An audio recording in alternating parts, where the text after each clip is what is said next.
Olá, bem-vindos. Esse é mais um vídeo aqui do canal. Eu sou Leandro Oliveira, autor de Falando de Música, 8 lições sobre música clássica. E mais uma vez eu trago aqui um papo sobre música clássica para todos os gostos. Começo o vídeo falando, claro, para que você se inscreva no canal, para que você compartilhe entre os amigos, os grupos de WhatsApp são muito legais para isso.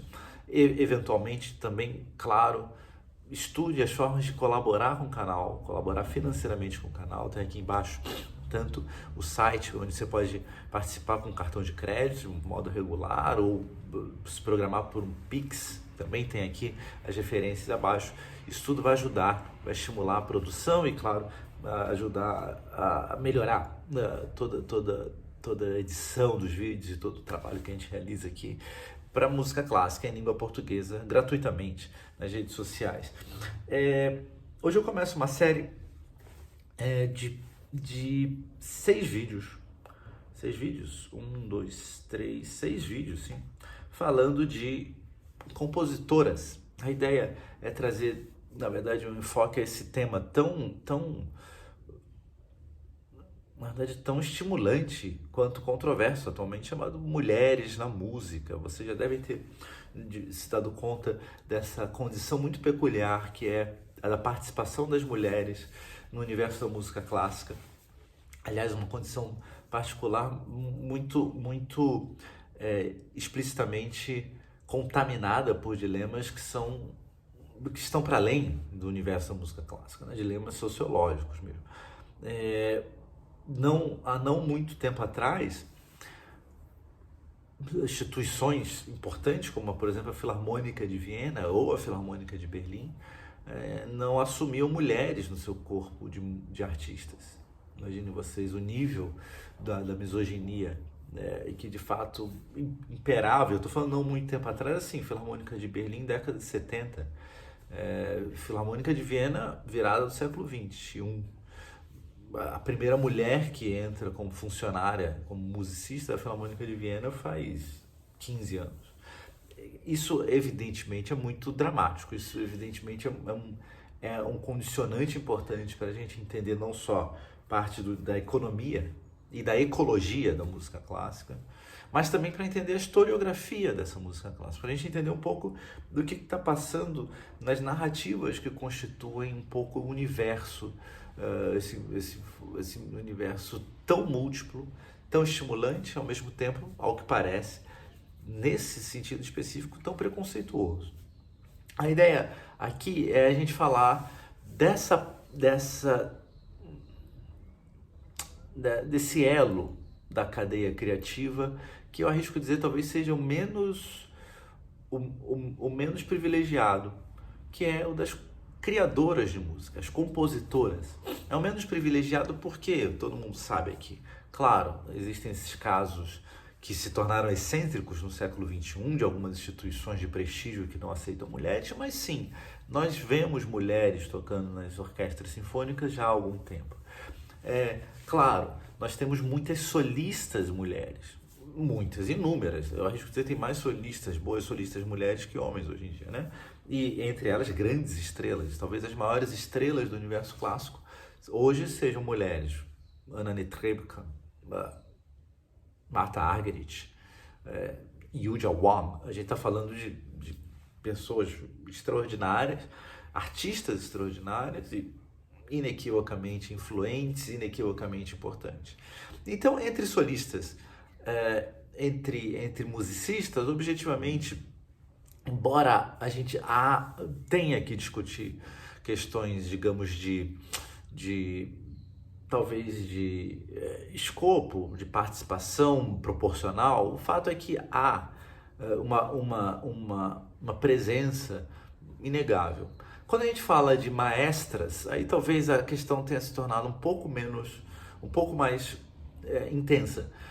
Mas quem está acompanhando música clássica com uma certa proximidade tem visto de maneira bastante contundente, os últimos 10 anos, sobretudo, uma espécie de reabilitação importante, um estímulo inequívoco por parte das instituições de sociedades de concerto, também por parte das instituições de educação de música ou os concursos de música, de algum modo, de aumentar, por assim dizer, a cota que permite participar mulheres como regentes de orquestra, como chefes de orquestra ou coro. Ao ponto de eu ter contato com algumas classes aqui da Universidade de São Paulo, aqui no Brasil, e a última, ou penúltimo, ou, enfim, o vestibular para o curso de regência de orquestra de 2019, 2018, 2020, por ali, naquele triênio, tinha mais mulher, entrou mais mulher que homem. E isso é significativo, e isso é positivo. Como eu disse, há uma questão de proporcionalidade também no universo da regência de orquestra, e há muito espaço a ser ganho pelas mulheres ainda. Agora, quando a gente fala de compositoras, a gente tem dois dilemas. Um que diz respeito à atividade atual. De fato, há grandes compositoras vivas, e inclusive na minha lista dos grandes compositores eu citei algumas delas. Mas nosso maior embaraço é histórico. Nosso maior embaraço é tentar entender a linha do tempo, a participação das mulheres nessa linha do tempo, onde elas estão absolutamente anônimas, absolutamente desprivilegiadas. Não citamos, não falamos das mulheres participando desse universo histórico. Quando falamos da música do século XVIII, quando falamos da música do século XIX, quando falamos da música do século XVII, a gente jamais, pouquíssimos livros, a não ser livros especializados nesse assunto, e eu vou terminar eu vou já colocar aqui embaixo algumas referências bibliográficas para que vocês possam consultar, caso queiram, mas pouquíssima participação das mulheres nesse percurso. Duas coisas de interesse devem ser chamadas a atenção. Uma, essa participação mínima das mulheres tem que ser, de algum modo, revista, e está sendo revista. Essa série de vídeos, essa série especial de mulheres na música, que lida com compositoras, tentará, nesse sentido, marcar um pouco a presença delas na história, a presença delas no tempo. A gente vai fazer 6 vídeos e a gente vai falar de vários momentos dessa produção e dessa participação. Evidentemente, a gente tem que imaginar que essas mulheres extraordinárias estão produzindo uma música e concorrendo com diversos homens que seguem produzindo uma música que é mais ou menos interessante. E esse é um ponto importante para a atualidade, não para a historiografia, mas para a produção contemporânea de concertos. Existe um esforço de reabilitação de muitos dos compositores do passado, existe um esforço de reorganização dessas narrativas da nossa história da música, tanto que a gente reabilita vários compositores que sumiram na década de 30. Eu mesmo fiz vídeos de compositores desconhecidos, bons compositores desconhecidos, ou compositores que são conhecidos por uma música só. A gente faz esse esforço, mas a gente raramente faz o esforço dessa reabilitação, ou dessa, não é nem redescoberta, é tentativa de tornar público algumas dessas vozes silenciadas no tempo. A gente, de um modo muito pouco igualitário, percebe o esforço quando diz respeito a essas artistas. Então, é claro, a gente vai para o barroco italiano, a gente fala do Vivaldi, claro, todo mundo conhece o Vivaldi, mas se vocês perceberem, há vários outros compositores italianos que volta e meia acabam por participar das programações de salas de concertos, compositores que muita gente achava que era nome de macarrão, nome de massa, né? Mas estava ali, é um compositor do século XVII italiano, XVIII italiano, no início do século XVIII na Itália. E está ali um jovem compositor, um jovem para a história, não um novo compositor para a história, e a pessoa, interessante, produz uma música mais ou menos legal. É um esforço continuado dos artistas, das sociedades de concerto, mas, reitero, não há uma sensibilidade para tentar, nesse esforço continuado, reabilitar também algumas das mulheres que estão produzindo, inclusive no século XVII e XVIII. Então, essa é uma parte interessante discussão historiográfica, né? Essa misoginia que víamos em algumas instituições, por incrível que pareça, seguem ainda nesse resgate histórico. E é um esforço de artistas, deve ser um esforço do público, que pressiona, claro, os gestores das instituições de interesse, e, claro, deve ser um esforço das instituições de fazer participar essas mulheres da grande conversação na música clássica. Uma coisa importante também, e talvez ainda mais sensível, é que ao reabilitar esses compositores, homens ou mulheres, não necessariamente a gente os canoniza, não necessariamente a gente os coloca no centro da nossa discussão ou no centro da nossa historiografia. O esforço de publicizar esses nomes é, mais do que tudo, um esforço de fazer, de algum modo, fazê-los participar, como eu disse, dessa audição pública, dessa escuta pública. Não necessariamente um julgamento positivo. Não necessariamente o sujeito que conhece o compositor sei lá, que se chama Ravioli, do século XVIII, vai falar, legal, vou ouvir mais ele do que Vivaldi. Aliás, raramente isso acontece. Raramente esses grandes nomes, eles perdem status à luz de uma descoberta. Quando acontece, evidentemente, é um fato excepcional. Mas, e aqui é o dado importante, é significativo que esses nomes, eventualmente novos, eles surjam e eles participem. E eles sejam assim, de algum modo, estejam à disposição do mercado de ideias musicais. E assim o público e as gerações possam dizer, vaticinar, segue no cânone, segue na nossa discoteca ou não. O mesmo acontece com as mulheres. Grandes mulheres compositoras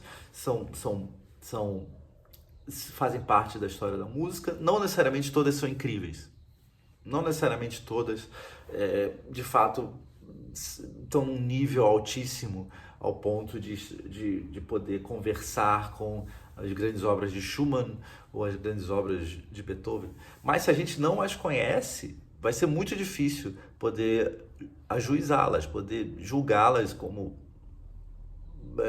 participantes genuínas dessa conversação ou não.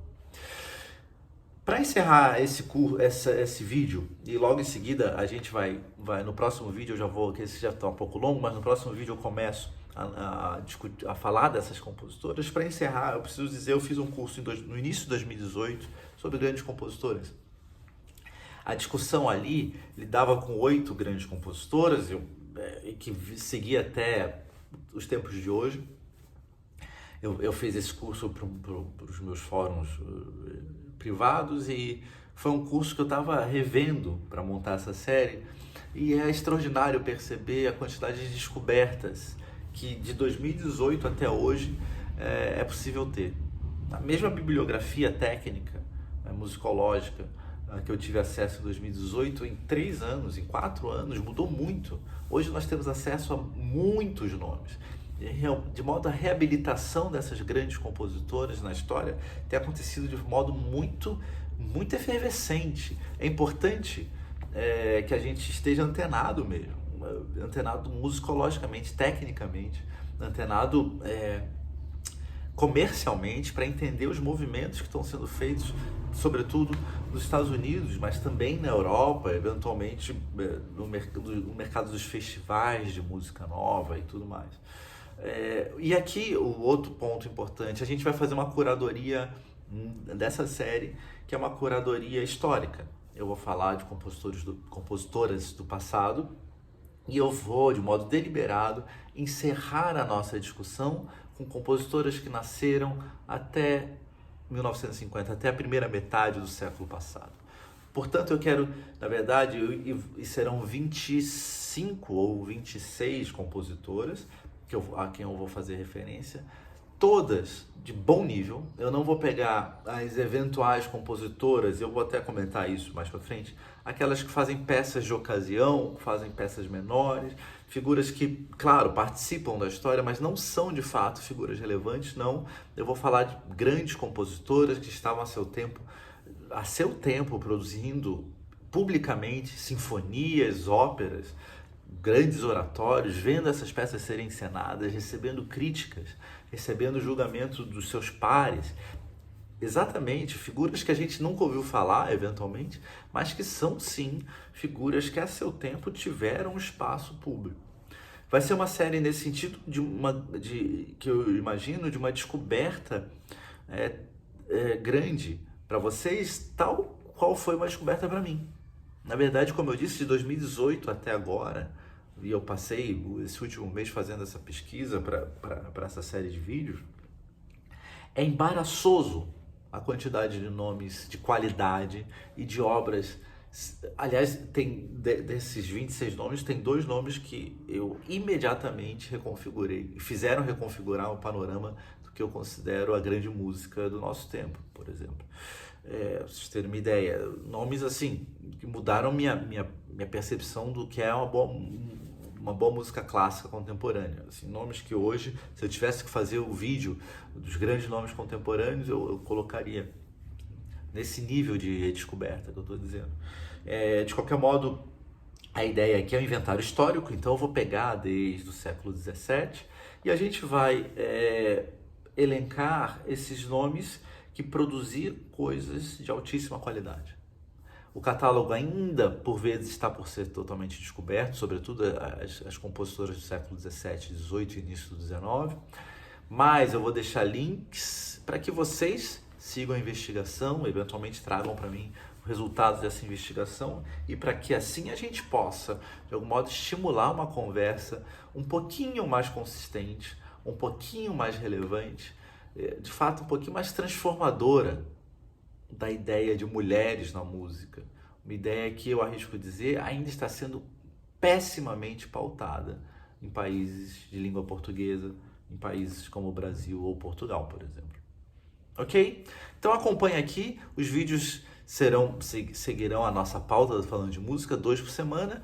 A gente vai fazer cerca de 6 vídeos, hoje eu faço esse especial. Provavelmente hoje ainda sai mais um, mas se não até terça-feira sai mais um vídeo e a gente vai seguir esse caminho de grandes descobertas.